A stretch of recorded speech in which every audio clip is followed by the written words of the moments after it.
is Preetha Rathod. So basically I am a ninth grader. So today I am going to talk about technological advancement in India after independence.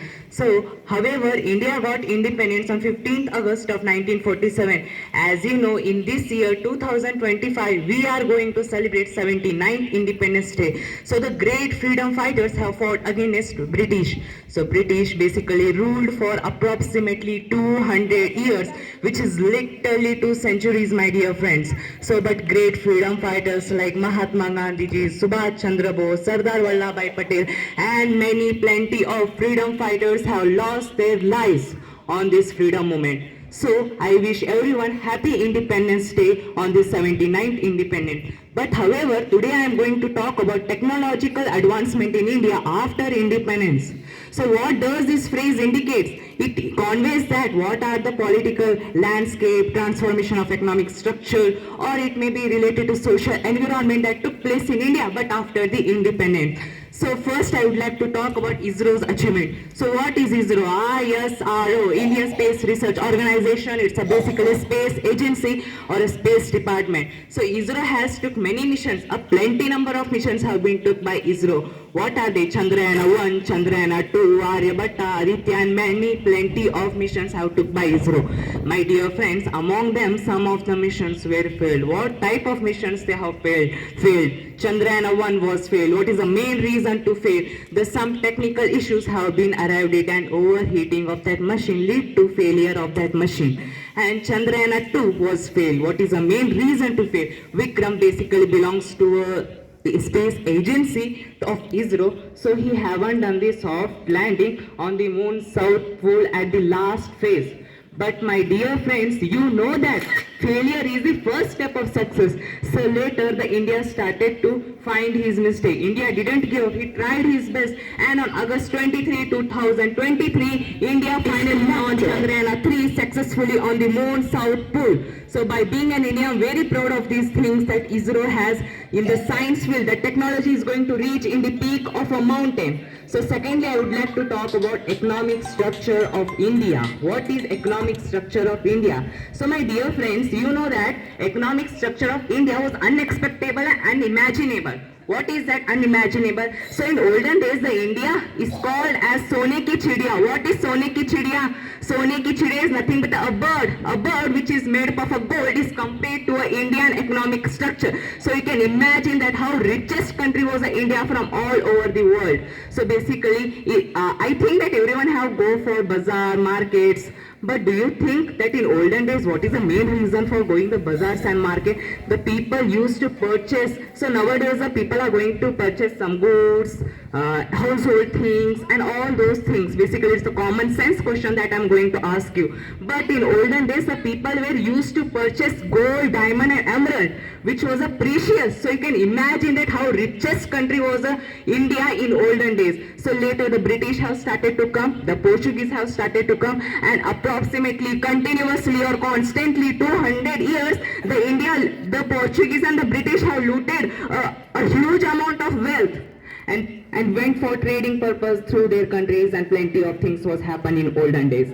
So you can identify how richest country is in India from all over the world. So now in this situation, at the recent information 2023, India is at the third position at the economic condition. So you can imagine by 200 years approximately by looted a huge amount of wealth by the British, and still India is at the third position. If the British haven't taken, let's take a situation that British haven't came, there were no existence of Portuguese, there were no existence of independence, then India will be definitely number one country in the all over the world of its economic structure.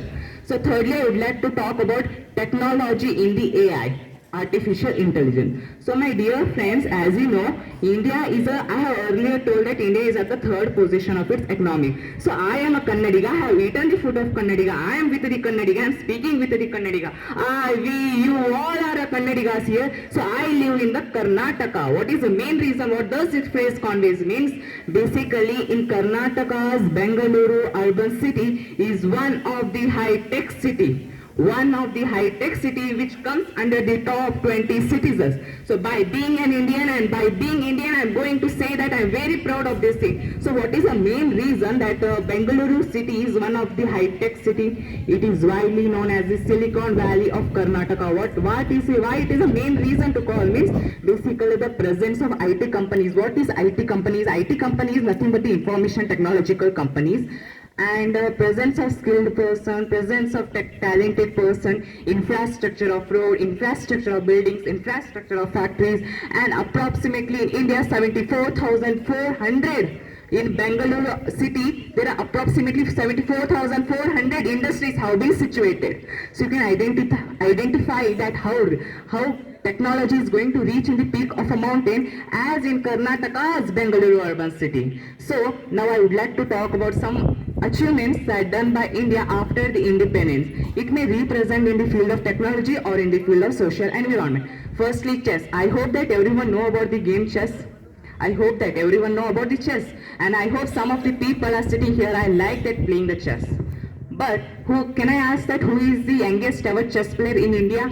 That is nothing but the Gukesh Tamaraju. Gukesh Tamaraju is the one of the youngest chess player. So basically the chess tournament will be held, and among them Ding. Who is Ding? Ding is nothing but a Chinese chess player. So he fought against with the Gukesh Tamaraju, and Gukesh Tamaraju became the youngest ever chess player in the chess tournament. And later I know that who is a Magnus Carlsen. Magnus Carlsen nothing but in all over world first chess grandmaster, you can tell him. So in the Norway chess tournament, he also defeated Gukesh Tamaraju, also defeated Magnus Carlsen in the Norway chess tournament. So by being Indian, I'm very proud of these things, whatever happened in India after independence. And you know, Praghananda and Vaishali, they are both are brothers and sisters. By being a brothers and sister, they have achieved one of them have achieved gold medal and one of them have achieved silver medal. So by being Indian, I'm very proud of these things, whatever going in the India after independence. So the Grandmaster of India, so he's a Vishwanath Ananda. Who is Vishwanath Ananda? Vishwanath Ananda is the one of the Grandmaster of India. So he's a 55 years old. So he's one of the Grandmaster in India. So lastly, I would like to talk about India's exports. What are India's exports? I have told you earlier that India exports basically, India is based on the spices. So India is based on the spices. So India is going to be exporter finally spices and petroleum, jewelry and machines and etc. But my dear friends, now I want to end my words, but I hope everyone have understood what I am going to talk about this day. So ನಾವು ಭಾರತೀಯರು ಈ ನಾಡ ಭಾರತ ಈ ಭಾರತ ಹೇಗಿದೆ ಅಂದರೆ ಸತ್ಯ ಮತ್ತು ತ್ಯಾಗದ ಭಾರತ ಎಂದು ನಾನು ಹೇಳಲು ಬಯಸುತ್ತೇನೆ. I hope everyone are understanding my feelings about the Independence Day. So I think I have to end my words. So be independent for you, because your life is going to be a future because ಇಂದಿನ ಮಕ್ಕಳು are ಮುಂದಿನ ಭವಿಷ್ಯ, ಇಂದಿನ ಮಕ್ಕಳು ನಾಳಿನ ಭವಿಷ್ಯ. Today children are tomorrow's children. So now I would like to end my words. Thank you everyone for giving the precious time for you. ಧನ್ಯವಾದಗಳು.